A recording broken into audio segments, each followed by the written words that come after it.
गेंडे की तरह दिखने वाला यह खूंखार जानवर गुस्से में अपने आसपास के सभी चीज को तोड़ फोड़ रहा था। तभी लड़के के पास मौजूद लोग फुसफुसाकर बोले, जरा भी मत हिलना, अगर इससे गुस्सा आ गया तो तुम्हारा बचना नामुमकिन है। डर के बावजूद लड़के ने हिम्मत जुटाई और बिना पीछे हटे उस राक्षसी जानवर की आंख में आंख डालकर खड़ा हो गया। अगले ही पल वो खूंखार जानवर उसे चीरने के इरादे से बिजली की रफ्तार से उसकी ओर दौड़ा, लेकिन ठीक उसके सामने आकर अचानक रुक गया। लड़की को लगा कि शायद वह जानवर उससे डर गया, लेकिन सच्चाई इससे भी ज्यादा खौफनाक थी। उसके ठीक पीछे उस जंगल का सबसे भयानक शिकारी खड़ा था, जिसकी एक झलक देखते ही बाकी सारे जानवर दुम दबाकर भागने लगे। लेकिन इससे पहले कि लड़का कुछ समझ पाता, वो राक्षसी जानवर उस पर टूट पड़ा। अब लड़का अपनी जान बचाने के लिए पूरी ताकत से भाग रहा था, लेकिन वो मौत जैसा शिकारी उसका पीछा छोड़ने को तैयार नहीं था। एक ही छलांग में उस जानवर में लड़के को अपने जबरों में पकड़ लिया। किसी तरह वो खुद को छुड़ाकर भाग निकला। आखिरी उम्मीद के तौर पर उसने अपनी जान बचाने के लिए सामने बह रही विशाल नदी में छलांग लगा दी। असल में इस पूरी मुसीबत की शुरुआत तब हुई थी जब कुछ लोग अपने एयरक्राफ्ट में इस रहस्यमय अमेज़न जैसे दिखने वाले घने जंगल में पहुंचे थे। वे जानना चाहते थे कि इस जंगल में रहने वाले लोग आखिर कैसे जीते हैं, क्या खाते हैं और उनकी दुनिया कैसी होती है। नदी से बाहर निकलते ही लड़के को एहसास हो गया कि अब उसे अपनी सुरक्षा खुद करनी होगी, इसलिए उसने जंगल की चीजों से हथियार बनाना शुरू कर दिया। उधर उसके साथ एयरक्राफ्ट से उसे लगातार खोज रहे थे, लेकिन अंधेरा तेजी से फैल रहा था। उन्हें आदेश मिला कि रात में खोजबीन करना आत्महत्या के बराबर होगा, इसलिए सुबह होते ही फिर से तलाश शुरू की जाएगी और वे मजबूर होकर वापस लौट गए।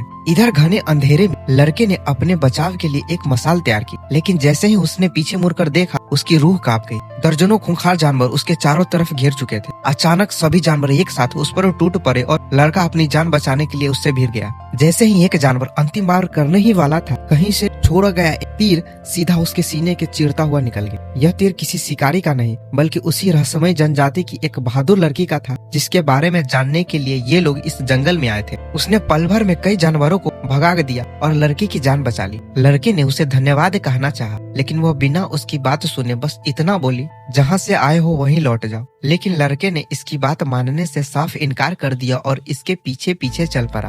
दोनों एक विशाल पेड़ की ऊंची शाखाओं के रास्ते आगे बढ़ रहे थे। तभी लड़के का पैर फिसल गया। वो गहरी खाई में गिरने ही वाला था, लेकिन आखिरी पल में लड़की ने उसका हाथ पकड़ लिया और उसकी जान बचा ली। उसी समय कुछ बेहद अजीब उड़ने वाले कीड़े उनके आसपास मंडराने लगे। लड़का उन्हें भगाने ही वाला था कि लड़की ने उसे रोकते हुए कहा, इन्हें मत छूना, ये पवित्र जीव है। हमारे पूर्वजों की आत्मा इन्हीं के माध्यम से हमसे जुड़ती है। अगले ही पल वे सभी कीड़े लड़के के शरीर से चिपकने लगे, मानो वे उन्हें अपना ही सदस्य मान रहे हो। लेकिन उनका सफर अभी खत्म नहीं हुआ था। अचानक कहीं से उड़ती हुई रस्सी आई और लड़के के पैरों को लिपट गई। वह जमीन पर जोर से गिर पड़ा। पलक झपकते ही उसी रहस्यमय जनजाति के योद्धाओं ने उसे चारों तरफ से घेर लिया। उन्होंने लड़के को बंदी बना लिया और उसे अपने साथ अपने मुखिया के पास ले गया। जैसे ही वह उनके गांव पहुंचा, वहां मौजूद हर व्यक्ति उसे बेहद अजीब और रहस्यमय नजरों से देखने लगा, मानो उसके अंदर कोई ऐसा राज छिपा हो जो पूरी दुनिया बदल दे। नेक्स्ट पार्ट के लिए कमेंट जरूर कीजिएगा और इस वीडियो को सभी के पास शेयर कीजिएगा और चैनल को सब्सक्राइब कर दीजिएगा।